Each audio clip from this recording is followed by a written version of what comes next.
जय जय श्री सीताराम। जय बालाजी महाराज। प्रिय भक्तों, आप सभी को मेरा सादर नमस्कार। प्रिय भक्तों, जाकी रही भावना जैसी, प्रभु मूरति देखी तिन तैसी। आज हम आपको इस वीडियो के माध्यम से पवन पुत्र श्री हनुमान जी महाराज का एक परम शक्तिशाली व सिद्ध मंत्र के बारे में बताने जा रही हूँ, जिस महामंत्र को सच्चे मन से 108 बार या 51 बार या 11 बार सुनने मात्र से ही प्रभु श्री हनुमान जी महाराज की शीघ्र ही अद्भुत कृपा प्राप्त होती है, जिससे भक्त के जीवन की बड़ी से बड़े संकट व अंधकार हमेशा हमेशा के लिए मिट जाते हैं। साथ ही भक्त की बड़ी से बड़ी इच्छा व मनोकामना पूरी हो जाती है। प्रिय भक्तों, अगर आपके जीवन में विभिन्न प्रकार की परेशानियां बनी रहती हैं, आपका कोई भी कार्य व इच्छा मनोकामना बहुत दिनों से पूरी नहीं हो रही है, तो आपको घबराने की जरूरत नहीं है। सिर्फ 2 मिनट निकालकर किसी भी समय प्रभु श्री हनुमान जी महाराज का ध्यान करते हुए इस महाशक्तिशाली व सिद्ध मंत्र को सुने, फिर देखे चमत्कार। आपके जीवन में कितनी भी बड़ी परेशानी क्यों न हो, वो पलक झपकते ही दूर हो जाएगी। आपकी कितनी भी बड़ी इच्छा व मनोकामना क्यों ना हो, वह शीघ्र ही पूरी हो जाएगी और प्रभु श्री हनुमान जी महाराज की कृपा से जीवन में सदा सर्वदा मंगल एवं कल्याण ही होगा। प्रिय भक्तों, अगर आप अपने जीवन के समस्त प्रकार के विघ्न बाधा व संकटों से मुक्ति पाना चाहते हैं, तो आइए बिना देर के इस महाशक्तिशाली व सिद्ध मंत्र को सुने। उससे पहले आप सभी भक्तों से छोटा सा निवेदन है कि यदि आप चैनल पर नए हैं तो चैनल को सब्सक्राइब करके कमेंट में जय श्री राम, जय बजरंगबली महाराज लिखकर अपनी हाजिरी जरूर लगा दे। प्रिय भक्तों, यह सिद्ध व चमत्कारी मंत्र है। ओम श्री वज्रदेहाय राम भक्ताय वायुपुत्राय नमोस्तुते। ओम श्री वज्रदेहाय राम भक्ताय वायुपुत्राय नमोस्तुते। ओम श्री वज्रदेहाय राम भक्ताय वायुपुत्राय नमोस्तुते। ओम श्री वज्रदेहाय राम भक्ताय वायुपुत्राय नमोस्तुते। ओम श्री वज्रदेहाय राम भक्ताय वायुपुत्राय नमोस्तुते। ओम श्री वज्रदेहाय राम भक्ताय वायुपुत्राय नमोस्तुते। ओम श्री वज्रदेहाय राम भक्ताय वायुपुत्राय नमोस्तुते। ओम श्री वज्रदेहाय राम भक्ताय वायुपुत्राय नमोस्तुते। ओम श्री वज्रदेहाय राम भक्ताय वायुपुत्राय नमोस्तुते। ओम श्री वज्रदेहाय राम भक्ताय वायुपुत्राय नमोस्तुते। ओम श्री वज्रदेहाय राम भक्ताय वायुपुत्राय नमोस्तुते। ओम श्री वज्रदेहाय राम भक्ताय वायुपुत्राय नमोस्तुते। ओम श्री वज्रदेहाय राम भक्ताय वायुपुत्राय नमोस्तुते। ओम श्री वज्रदेहाय राम भक्ताय वायुपुत्राय नमोस्तुते। ओम श्री वज्रदेहाय राम भक्ताय वायुपुत्राय नमोस्तुते। ओम श्री वज्रदेहाय राम भक्ताय वायुपुत्राय नमोस्तुते। ओम श्री वज्रदेहाय राम भक्ताय वायुपुत्राय नमोस्तुते। ओम श्री वज्रदेहाय राम भक्ताय वायुपुत्राय नमोस्तुते। ओम श्री वज्रदेहाय राम भक्ताय वायुपुत्राय नमोस्तुते। ओम श्री वज्रदेहाय राम भक्ताय वायुपुत्राय नमोस्तुते। ओम श्री वज्रदेहाय राम भक्ताय वायुपुत्राय नमोस्तुते। ओम श्री वज्रदेहाय राम भक्ताय वायुपुत्राय नमोस्तुते। ओम श्री वज्रदेहाय राम भक्ताय वायुपुत्राय नमोस्तुते। ओम श्री वज्रदेहाय रामभक्ताय वायुपुत्राय नमोऽस्तुते। ॐ श्री वज्रदेहाय रामभक्ताय वायुपुत्राय नमोऽस्तुते। ॐ श्री वज्रदेहाय रामभक्ताय वायुपुत्राय नमोऽस्तुते। ॐ श्री वज्रदेहाय रामभक्ताय वायुपुत्राय नमोऽस्तुते।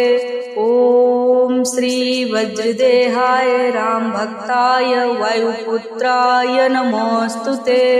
ॐ श्री वज्रदेहाय रामभक्ताय वायुपुत्राय नमोऽस्तुते।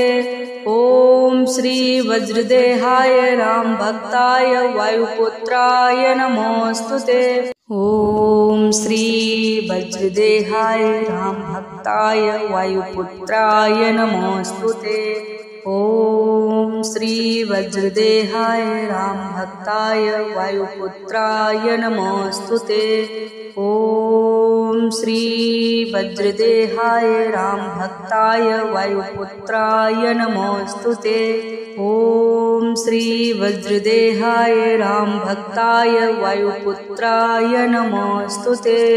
ॐ श्री वज्रदेहाय रामभक्ताय वायुपुत्राय नमोऽस्तुते। ॐ श्री वज्रदेहाय रामभक्ताय वायुपुत्राय नमोऽस्तुते। ॐ श्री वज्रदेहाय रामभक्ताय वायुपुत्राय नमोऽस्तुते। ॐ श्री वज्रदेहाय रामभक्ताय वायुपुत्राय नमोऽस्तुते। ॐ श्री वज्रदेहाय रामभक्ताय वायुपुत्राय नमोऽस्तुते। ॐ श्री वज्रदेहाय रामभक्ताय वायुपुत्राय नमोऽस्तुते। ॐ श्री वज्रदेहाय रामभक्ताय वायुपुत्राय नमोऽस्तुते। ॐ श्री वज्रदेहाय रामभक्ताय वायुपुत्राय नमोऽस्तुते। ॐ श्री वज्रदेहाय रामभक्ताय वायुपुत्राय नमोऽस्तुते। ॐ श्री वज्रदेहाय रामभक्ताय वायुपुत्राय नमोऽस्तुते। ॐ श्री वज्रदेहाय रामभक्ताय वायुपुत्राय नमोऽस्तुते। ॐ श्री वज्रदेहाय रामभक्ताय वायुपुत्राय नमोऽस्तुते। ॐ श्री वज्रदेहाय रामभक्ताय वायुपुत्राय नमोऽस्तुते। ॐ श्री वज्रदेहाय रामभक्ताय वायुपुत्राय नमोऽस्तुते। ॐ श्री वज्रदेहाय रामभक्ताय वायुपुत्राय नमोऽस्तुते। ॐ श्री वज्रदेहाय रामभक्ताय वायुपुत्राय नमोऽस्तुते। ॐ श्री वज्रदेहाय रामभक्ताय वायुपुत्राय नमोऽस्तुते। ॐ श्री वज्रदेहाय रामभक्ताय वायुपुत्राय नमोऽस्तुते। ॐ श्री वज्रदेहाय रामभक्ताय वायुपुत्राय नमोऽस्तुते। ॐ श्री वज्रदेहाय रामभक्ताय वायुपुत्राय नमोऽस्तुते। ॐ श्री वज्रदेहाय रामभक्ताय वायुपुत्राय नमोऽस्तुते। ॐ श्री वज्रदेहाय रामभक्ताय वायुपुत्राय नमोऽस्तुते। ॐ श्री वज्रदेहाय रामभक्ताय वायुपुत्राय नमोऽस्तुते। ॐ श्री वज्रदेहाय रामभक्ताय वायुपुत्राय नमोऽस्तुते। ॐ श्री वज्रदेहाय रामभक्ताय वायुपुत्राय नमोऽस्तुते। ॐ श्री वज्रदेहाय रामभक्ताय वायुपुत्राय नमोऽस्तुते। ॐ श्री वज्रदेहाय रामभक्ताय वायुपुत्राय नमोऽस्तुते। ॐ श्री वज्रदेहाय रामभक्ताय वायुपुत्राय नमोऽस्तुते। ॐ श्री वज्रदेहाय रामभक्ताय वायुपुत्राय नमोऽस्तुते। ॐ श्री वज्रदेहाय रामभक्ताय वायुपुत्राय नमोऽस्तुते। ॐ श्री वज्रदेहाय रामभक्ताय वायुपुत्राय नमोऽस्तुते। ॐ श्री वज्रदेहाय रामभक्ताय वायुपुत्राय नमोऽस्तुते। ॐ श्री वज्रदेहाय रामभक्ताय वायुपुत्राय नमोऽस्तुते। ॐ श्री वज्रदेहाय रामभक्ताय वायुपुत्राय नमोऽस्तुते। ॐ श्री वज्रदेहाय रामभक्ताय वायुपुत्राय नमोऽस्तुते। ॐ श्री वज्रदेहाय रामभक्ताय वायुपुत्राय नमोऽस्तुते। ॐ श्री वज्रदेहाय रामभक्ताय वायुपुत्राय नमोऽस्तुते। ॐ श्री वज्रदेहाय रामभक्ताय वायुपुत्राय नमोऽस्तुते। ॐ श्री वज्रदेहाय रामभक्ताय वायुपुत्राय नमोऽस्तुते। ॐ श्री वज्रदेहाय रामभक्ताय वायुपुत्राय नमोऽस्तुते। ॐ श्री वज्रदेहाय रामभक्ताय वायुपुत्राय नमोऽस्तुते। ॐ श्री वज्रदेहाय रामभक्ताय वायुपुत्राय नमोऽस्तुते। ॐ श्री वज्रदेहाय रामभक्ताय वायुपुत्राय नमोऽस्तुते। ॐ श्री वज्रदेहाय रामभक्ताय वायुपुत्राय नमोऽस्तुते। ॐ श्री वज्रदेहाय रामभक्ताय वायुपुत्राय नमोऽस्तुते। ॐ श्री वज्रदेहाय रामभक्ताय वायुपुत्राय नमोऽस्तुते। ॐ श्री वज्रदेहाय रामभक्ताय वायुपुत्राय नमोऽस्तुते। ॐ श्री वज्रदेहाय रामभक्ताय वायुपुत्राय नमोऽस्तुते। ॐ श्री वज्रदेहाय रामभक्ताय वायुपुत्राय नमोऽस्तुते। ॐ श्री वज्रदेहाय रामभक्ताय वायुपुत्राय नमोऽस्तुते। ॐ श्री वज्रदेहाय रामभक्ताय वायुपुत्राय नमोऽस्तुते। ॐ श्री वज्रदेहाय रामभक्ताय वायुपुत्राय नमोऽस्तुते। ॐ श्री वज्रदेहाय रामभक्ताय वायुपुत्राय नमोऽस्तुते। ॐ श्री वज्रदेहाय रामभक्ताय वायुपुत्राय नमोऽस्तुते। ॐ श्री वज्रदेहाय रामभक्ताय वायुपुत्राय नमोऽस्तुते। ॐ श्री वज्रदेहाय रामभक्ताय वायुपुत्राय नमोऽस्तुते। ॐ श्री वज्रदेहाय रामभक्ताय वायुपुत्राय नमोऽस्तुते। ॐ श्री वज्रदेहाय रामभक्ताय वायुपुत्राय नमोऽस्तुते। ॐ श्री वज्रदेहाय रामभक्ताय वायुपुत्राय नमोऽस्तुते। ॐ श्री वज्रदेहाय रामभक्ताय वायुपुत्राय नमोऽस्तुते।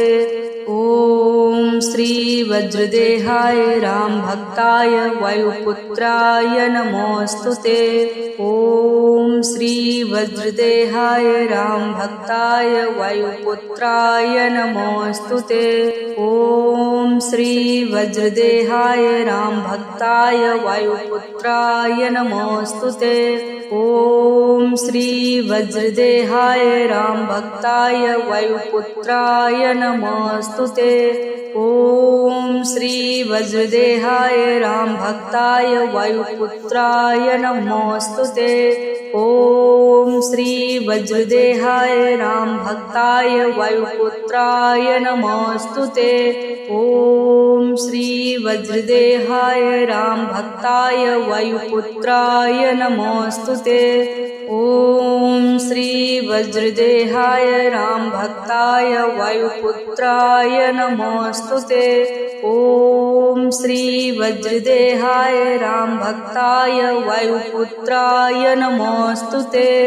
ॐ श्री वज्रदेहाय रामभक्ताय वायुपुत्राय नमोऽस्तुते। ॐ श्री वज्रदेहाय रामभक्ताय वायुपुत्राय नमोऽस्तुते। ॐ श्री वज्रदेहाय रामभक्ताय वायुपुत्राय नमोऽस्तुते। ॐ श्री वज्रदेहाय रामभक्ताय वायुपुत्राय नमोऽस्तुते। ॐ श्री वज्रदेहाय रामभक्ताय वायुपुत्राय नमोऽस्तुते। ॐ श्री वज्रदेहाय रामभक्ताय वायुपुत्राय नमोऽस्तुते। ॐ श्री वज्रदेहाय रामभक्ताय वायुपुत्राय नमोऽस्तुते। ॐ श्री वज्रदेहाय रामभक्ताय वायुपुत्राय नमोऽस्तुते। ॐ श्री वज्रदेहाय रामभक्ताय वायुपुत्राय नमोऽस्तुते। ॐ श्री वज्रदेहाय रामभक्ताय वायुपुत्राय नमोऽस्तुते। ॐ श्री वज्रदेहाय रामभक्ताय वायुपुत्राय नमोऽस्तुते। ॐ श्री वज्रदेहाय रामभक्ताय वायुपुत्राय नमोऽस्तुते। ॐ श्री वज्रदेहाय रामभक्ताय वायुपुत्राय नमोऽस्तुते। ॐ श्री वज्रदेहाय रामभक्ताय वायुपुत्राय नमोऽस्तुते। ॐ श्री वज्रदेहाय रामभक्ताय वायुपुत्राय नमोऽस्तुते। ॐ श्री वज्रदेहाय रामभक्ताय वायुपुत्राय नमोऽस्तुते। ॐ श्री वज्रदेहाय रामभक्ताय वायुपुत्राय नमोऽस्तुते। ॐ श्री वज्रदेहाय रामभक्ताय वायुपुत्राय नमोऽस्तुते। ॐ श्री वज्रदेहाय रामभक्ताय वायुपुत्राय नमोऽस्तुते। ॐ श्री वज्रदेहाय रामभक्ताय वायुपुत्राय नमोऽस्तुते।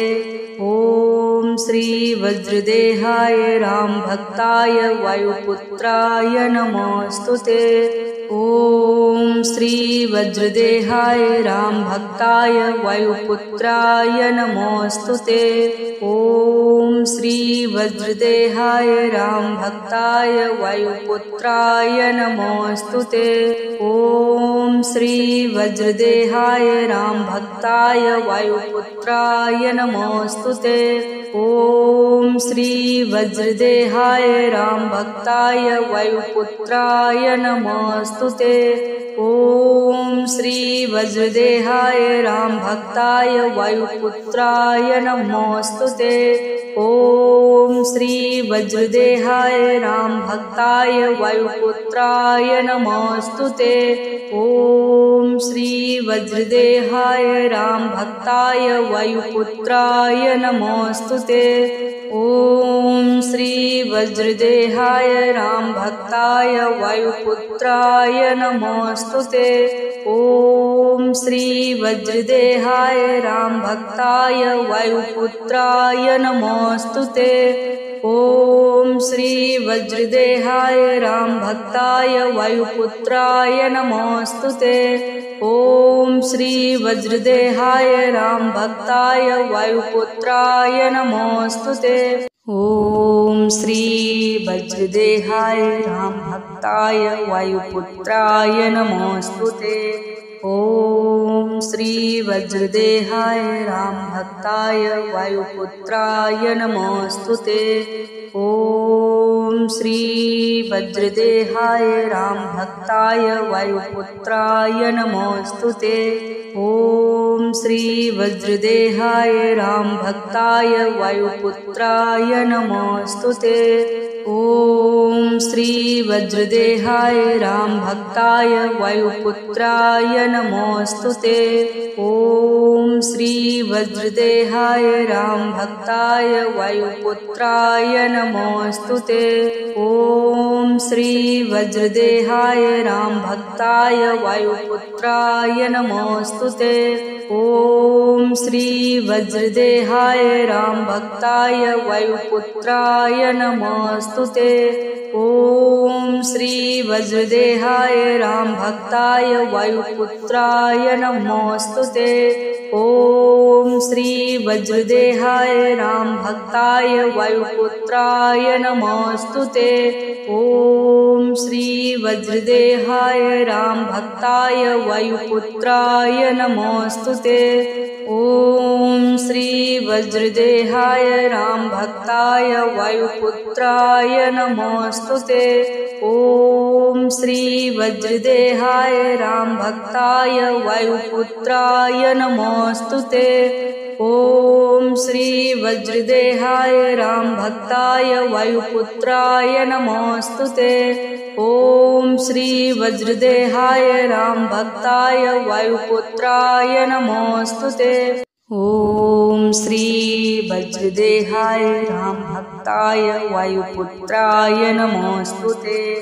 ॐ श्री वज्रदेहाय रामभक्ताय वायुपुत्राय नमोऽस्तुते।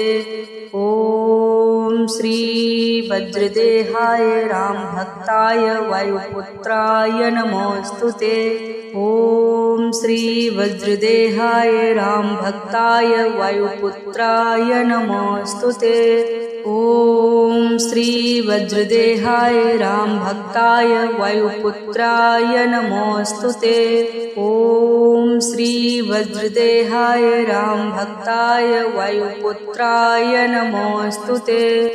ॐ श्री वज्रदेहाय रामभक्ताय वायुपुत्राय नमोऽस्तुते। ॐ श्री वज्रदेहाय रामभक्ताय वायुपुत्राय नमोऽस्तुते। ॐ श्री वज्रदेहाय रामभक्ताय वायुपुत्राय नमोऽस्तुते। ॐ श्री वज्रदेहाय रामभक्ताय वायुपुत्राय नमोऽस्तुते। ॐ श्री वज्रदेहाय रामभक्ताय वायुपुत्राय नमोऽस्तुते। ॐ श्री वज्रदेहाय रामभक्ताय वायुपुत्राय नमोऽस्तुते। ॐ श्री वज्रदेहाय रामभक्ताय वायुपुत्राय नमोऽस्तुते। ॐ श्री वज्रदेहाय रामभक्ताय वायुपुत्राय नमोऽस्तुते। ॐ श्री वज्रदेहाय रामभक्ताय वायुपुत्राय नमोऽस्तुते। ॐ श्री वज्रदेहाय रामभक्ताय वायुपुत्राय नमोऽस्तुते। ॐ श्री वज्रदेहाय रामभक्ताय वायुपुत्राय नमोऽस्तुते। ॐ श्री वज्रदेहाय रामभक्ताय वायुपुत्राय नमोऽस्तुते। ॐ श्री वज्रदेहाय रामभक्ताय वायुपुत्राय नमोऽस्तुते। ॐ श्री वज्रदेहाय रामभक्ताय वायुपुत्राय नमोऽस्तुते। ॐ श्री वज्रदेहाय रामभक्ताय वायुपुत्राय नमोऽस्तुते। ॐ श्री वज्रदेहाय रामभक्ताय वायुपुत्राय नमोऽस्तुते। ॐ श्री वज्रदेहाय रामभक्ताय वायुपुत्राय नमोऽस्तुते। ॐ श्री वज्रदेहाय रामभक्ताय वायुपुत्राय नमोऽस्तुते। ॐ श्री वज्रदेहाय रामभक्ताय वायुपुत्राय नमोऽस्तुते। ॐ श्री वज्रदेहाय रामभक्ताय वायुपुत्राय नमोऽस्तुते। ॐ श्री वज्रदेहाय रामभक्ताय वायुपुत्राय नमोऽस्तुते। ॐ श्री वज्रदेहाय रामभक्ताय वायुपुत्राय नमोऽस्तुते। ॐ श्री वज्रदेहाय रामभक्ताय वायुपुत्राय नमोऽस्तुते। ॐ श्री वज्रदेहाय रामभक्ताय वायुपुत्राय नमोऽस्तुते। ॐ श्री वज्रदेहाय रामभक्ताय वायुपुत्राय नमोऽस्तुते। ॐ श्री वज्रदेहाय रामभक्ताय वायुपुत्राय नमोऽस्तुते। ॐ श्री वज्रदेहाय रामभक्ताय वायुपुत्राय नमोऽस्तुते। ॐ श्री वज्रदेहाय रामभक्ताय वायुपुत्राय नमोऽस्तुते। ॐ श्री वज्रदेहाय रामभक्ताय वायुपुत्राय नमोऽस्तुते। ॐ श्री वज्रदेहाय रामभक्ताय वायुपुत्राय नमोऽस्तुते। ॐ श्री वज्रदेहाय रामभक्ताय वायुपुत्राय नमोऽस्तुते। ॐ श्री वज्रदेहाय रामभक्ताय वायुपुत्राय नमोऽस्तुते। ॐ श्री वज्रदेहाय रामभक्ताय वायुपुत्राय नमोऽस्तुते। ॐ श्री वज्रदेहाय रामभक्ताय वायुपुत्राय नमोऽस्तुते। ॐ श्री वज्रदेहाय रामभक्ताय वायुपुत्राय नमोऽस्तुते। ॐ श्री वज्रदेहाय रामभक्ताय वायुपुत्राय नमोऽस्तुते। ॐ श्री वज्रदेहाय रामभक्ताय वायुपुत्राय नमोऽस्तुते। ॐ श्री वज्रदेहाय रामभक्ताय वायुपुत्राय नमोऽस्तुते। ॐ श्री वज्रदेहाय रामभक्ताय वायुपुत्राय नमोऽस्तुते। ॐ श्री वज्रदेहाय रामभक्ताय वायुपुत्राय नमोऽस्तुते। ॐ श्री वज्रदेहाय रामभक्ताय वायुपुत्राय नमोऽस्तुते। ॐ श्री वज्रदेहाय रामभक्ताय वायुपुत्राय नमोऽस्तुते। ॐ श्री वज्रदेहाय रामभक्ताय वायुपुत्राय नमोऽस्तुते। ॐ श्री वज्रदेहाय रामभक्ताय वायुपुत्राय नमोऽस्तुते। ॐ श्री वज्रदेहाय रामभक्ताय वायुपुत्राय नमोऽस्तुते। ॐ श्री वज्रदेहाय रामभक्ताय वायुपुत्राय नमोऽस्तुते। ॐ श्री वज्रदेहाय रामभक्ताय वायुपुत्राय नमोऽस्तुते। ॐ श्री वज्रदेहाय रामभक्ताय वायुपुत्राय नमोऽस्तुते। ॐ श्री वज्रदेहाय रामभक्ताय वायुपुत्राय नमोऽस्तुते। ॐ श्री वज्रदेहाय रामभक्ताय वायुपुत्राय नमोऽस्तुते। ॐ श्री वज्रदेहाय रामभक्ताय वायुपुत्राय नमोऽस्तुते। ॐ श्री वज्रदेहाय रामभक्ताय वायुपुत्राय नमोऽस्तुते। ॐ श्री वज्रदेहाय रामभक्ताय वायुपुत्राय नमोऽस्तुते। ॐ श्री वज्रदेहाय रामभक्ताय वायुपुत्राय नमोऽस्तुते। ॐ श्री वज्रदेहाय रामभक्ताय वायुपुत्राय नमोऽस्तुते। ॐ श्री वज्रदेहाय रामभक्ताय वायुपुत्राय नमोऽस्तुते। ॐ श्री वज्रदेहाय रामभक्ताय वायुपुत्राय नमोस्तुते। ॐ श्री वज्रदेहाय रामभक्ताय वायुपुत्राय नमोस्तुते। ॐ श्री वज्रदेहाय रामभक्ताय वायुपुत्राय नमोस्तुते। ॐ श्री वज्रदेहाय रामभक्ताय वायुपुत्राय नमोस्तुते। ॐ श्री वज्रदेहाय रामभक्ताय वायुपुत्राय नमोस्तुते।